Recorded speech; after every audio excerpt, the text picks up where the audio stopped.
Assalamualaikum warahmatullahi wabarakatuh. Saya Windra Rizkiana, Kepala SMP Muhammadiyah 8 Kota Batu, mengucapkan Selamat Milad Muhammadiyah tahun 2020, meneguhkan gerakan keagamaan, hadapi pandemi dan masalah negeri. Semoga dakwah Muhammadiyah selalu mencerahkan, menggerakkan, dan menggembirakan. Wassalamualaikum warahmatullahi wabarakatuh.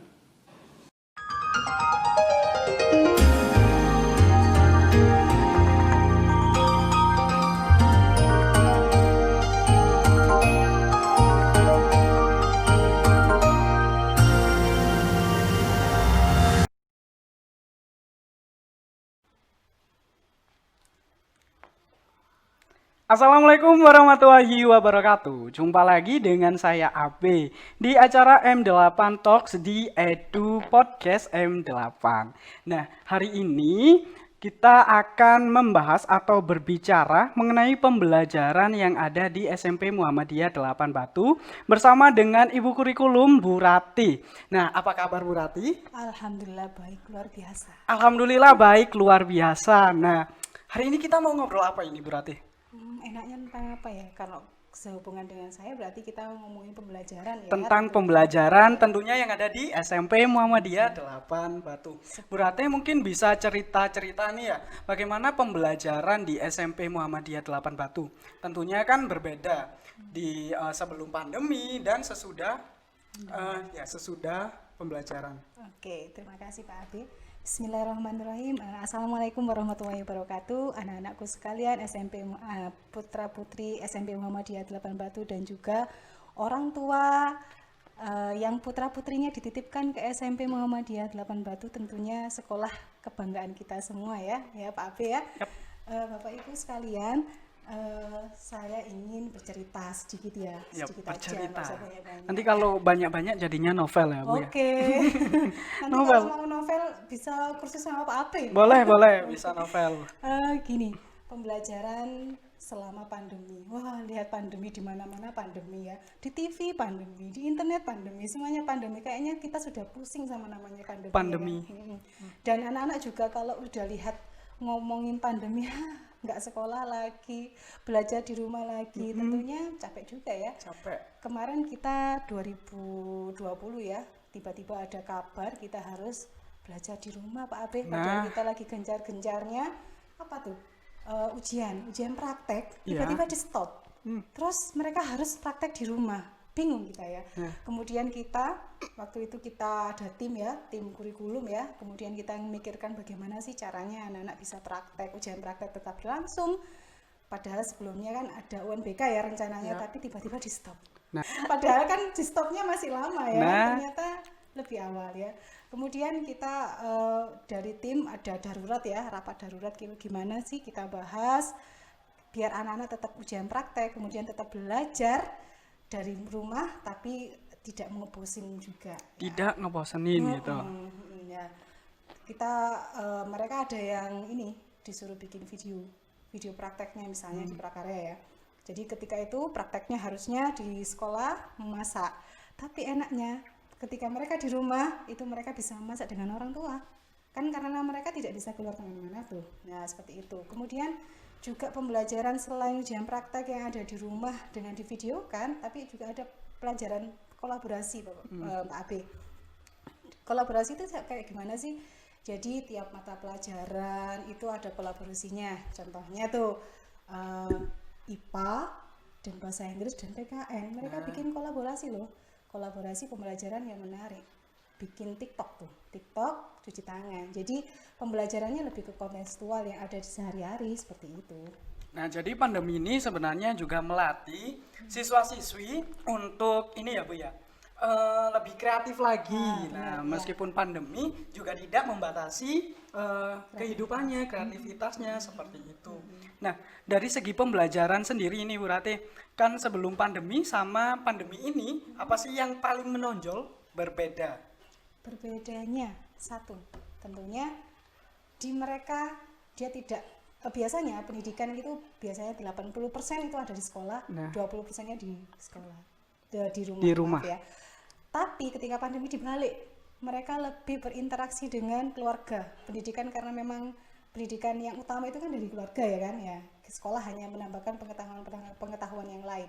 Nah, untuk saat ini dari sekolah mungkin cuma 20% ya, karena terbatas ya, tidak secara langsung dengan guru. Kemudian yang menonjol lagi, guru-guru di sini tuh lebih kreatif Pak Abe. Guru-gurunya lebih kreatif. Iya, Nah, iya. itu salah satunya bagaimana itu Bu Rati? Contohnya bagaimana? Contohnya sekarang loh banyak loh guru-guru yang bikin video pembelajaran. Bikin video Iya. pembelajaran. Padahal sebelumnya kalau disuruh bikin video, aduh gimana ya, aku takut nggak bisa gitu ya. Nah. Ternyata setelah dipaksa mereka pinter-pinter ya. Ya, dan lebih ini ya, meskipun guru yang sudah senior pun ya kan kayak Bu Nunu itu ya, mereka lebih semangat ya kan membuat video pembelajaran. Kemudian juga ada tuh Pak Tony tuh yang bikin jadi YouTuber. Nah. Ya, YouTuber edukasi kayaknya ya sepertinya. Pak Abe juga seperti itu ya. Oh, ya.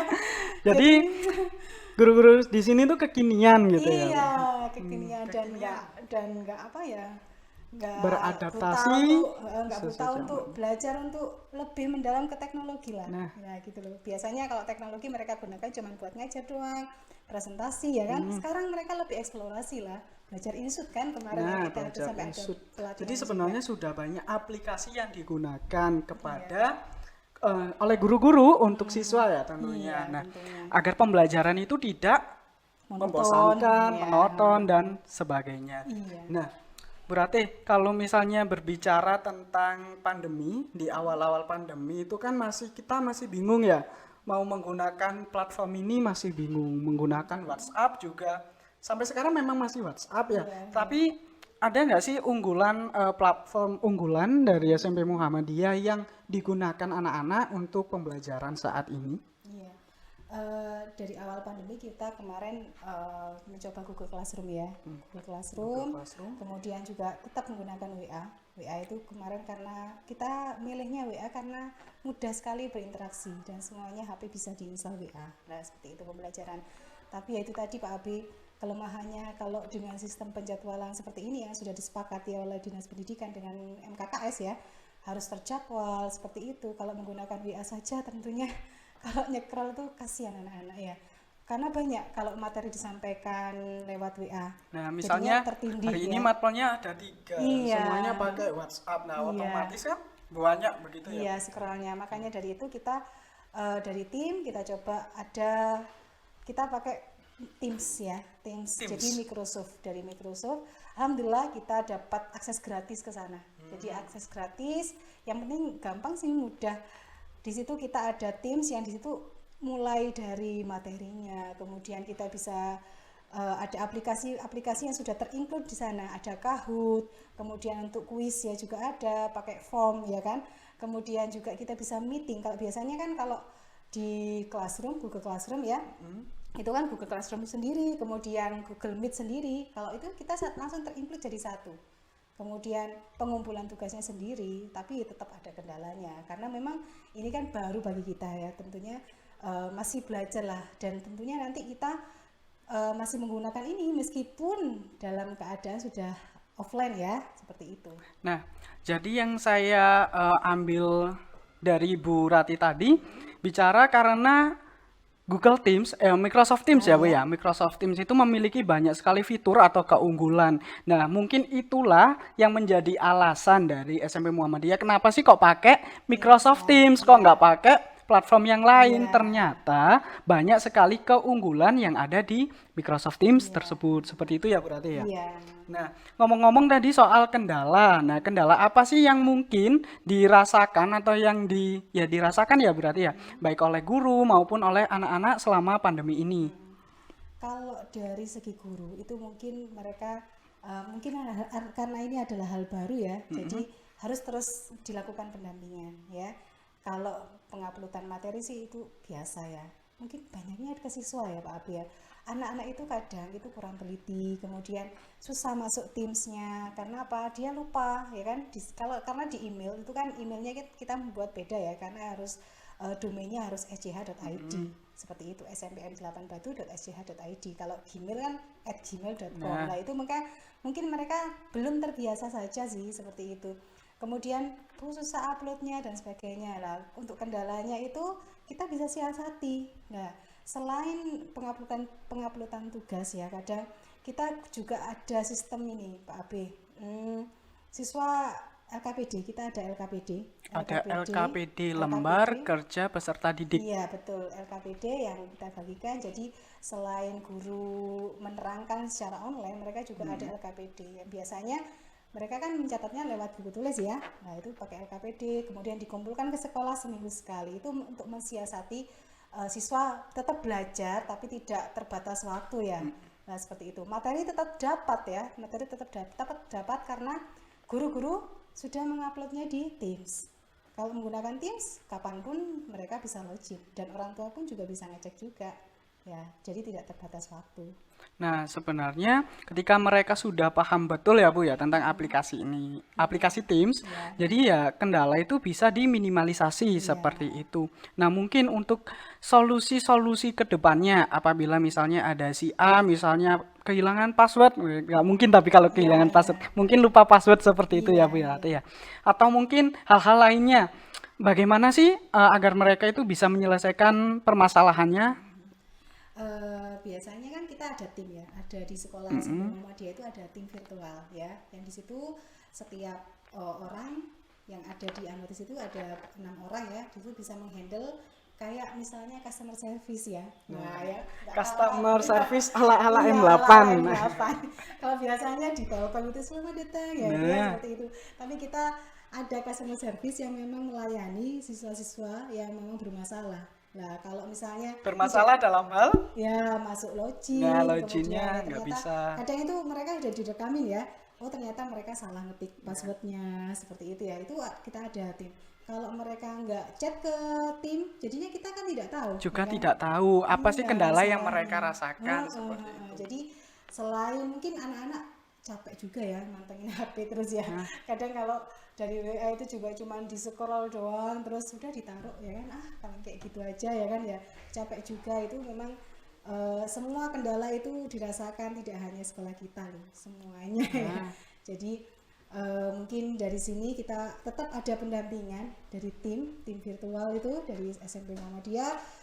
Kalau misalnya ada yang lupa password dan sebagainya itu dihandle oleh kita seperti itu. Nah, ngomong-ngomong tadi soal rasa capek, rasa bosan yang sudah mulai muncul, itu apa benar sih kalau misalnya guru-guru di M8 itu suka ngasih tugas yang terlalu berat atau banyak? Atau mungkin sudah hari ini si guru A sudah memberikan tugas tapi si BO enggak? Atau mungkin ada list di grup atau apa gitu? Nah, mungkin bisa diceritakan. Jadi Bapak Ibu guru kita jadwalkan memang ya, ada yang memberikan tugas.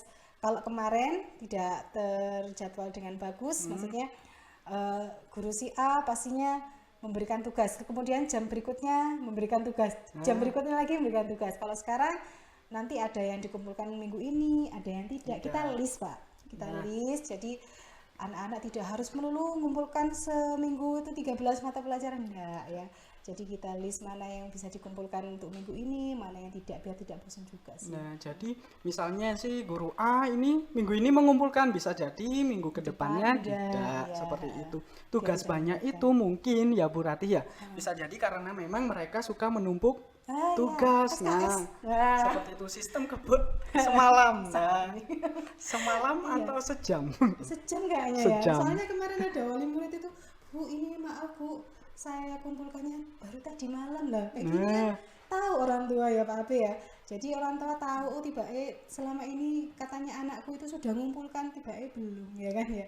Kalau ada sistem seperti ini dikumpulkan selama seminggu sekali, enak kontrolnya, guru enak kontrolnya, wali murid enak kontrolnya, siswa juga tahu, oh mana sih yang mau dikerjakan dan dikumpulkan minggu ini, mana yang tidak, seperti itu. Nah, kalau misalnya kita berbicara tentang proses pembelajaran kan tadi sudah ya Bu Rati ya. Tapi apakah proses pembelajaran itu kemudian dievaluasi, dan jika sudah mungkin bisa memberikan contoh misalnya pada hari ini atau bulan ini seperti ini, ketika sudah dievaluasi, oh ternyata ini nggak cocok, diganti ini, mungkin bisa diceritakan. Kalau evaluasi berkala Pak Abe. Nah, evaluasinya secara berkala. Ya, setiap 1 minggu sekali kita koordinasi. Mana sih ini yang cocok buat anak-anak, terus kita koordinasi tidak hanya dengan tim kurikulum ya, tim virtual, tapi dengan kesiswaan. Kita kerjasama dengan kesiswaan. Jadi siswa-siswa mana yang memang kendala ya untuk melakukan pembelajaran daring itu dipanggil oleh bagian konseling ya, BK dan Tatib, ditanyain kendalanya apa. Memang kasihan juga anak-anak ada yang ikut bekerja ya Pak Abi ya.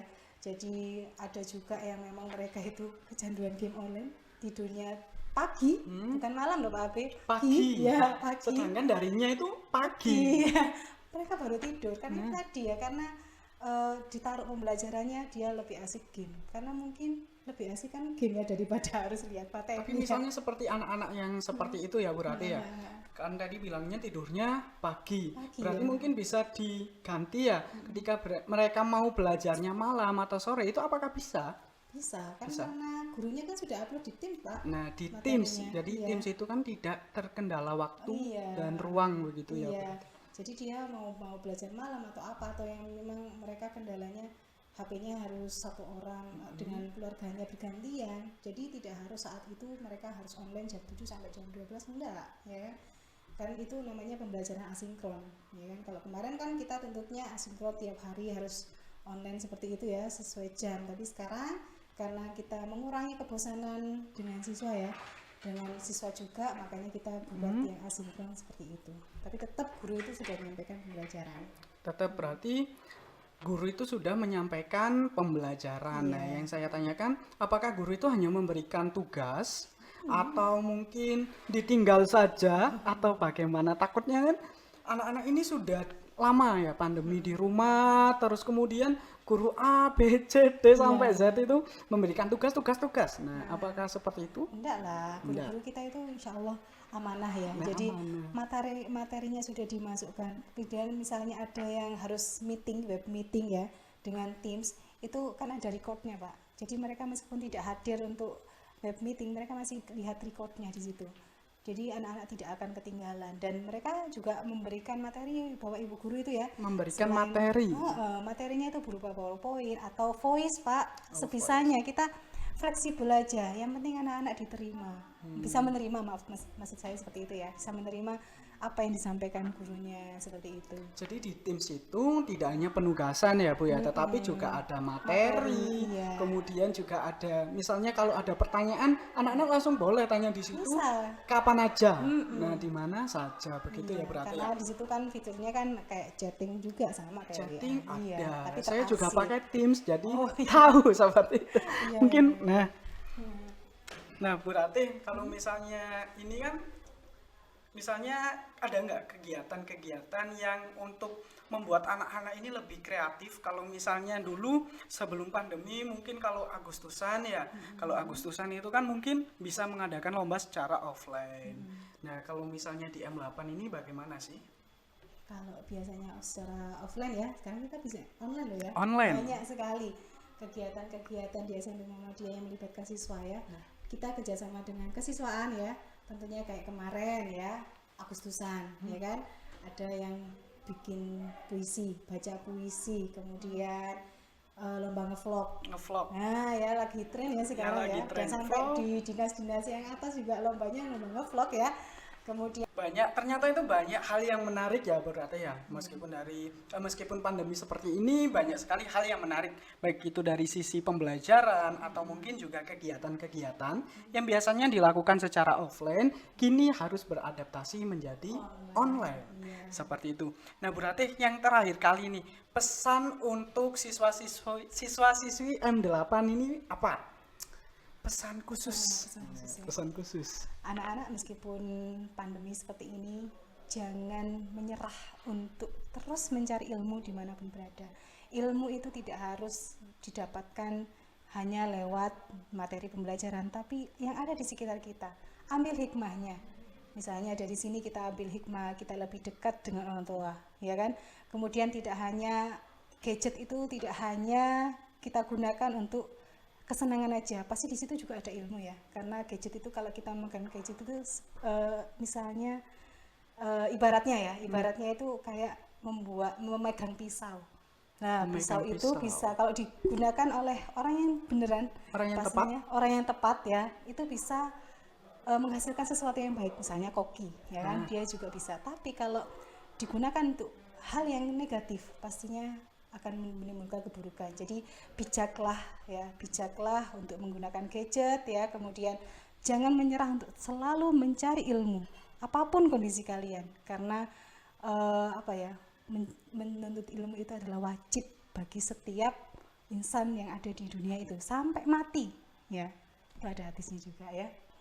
Nah, terima kasih Bu Rati untuk bincang-bincang kali ini sudah mau mampir di M8 Podcast. Oke, Nah, terima kasih Kak Afif. sekian dari kami. Oke. Kami tutup. Wassalamualaikum warahmatullahi wabarakatuh.